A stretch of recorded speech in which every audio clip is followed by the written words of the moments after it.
Good morning. Yan, magpa 5 a.m. na. Di pa ako nakakape. Medyo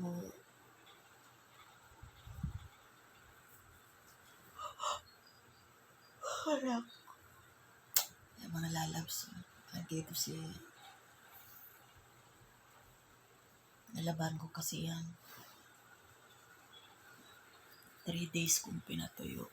Ay, andyan sa higaan ko, wala na akong paglagyan sa kanya. Dito na lang siya, katabi ko na lang siya dito sa higaan. Ayan. Happy blessed Sunday po, everyone. Magalalab, sa tabad pa akong bumangon. Gusto ko nang magkape.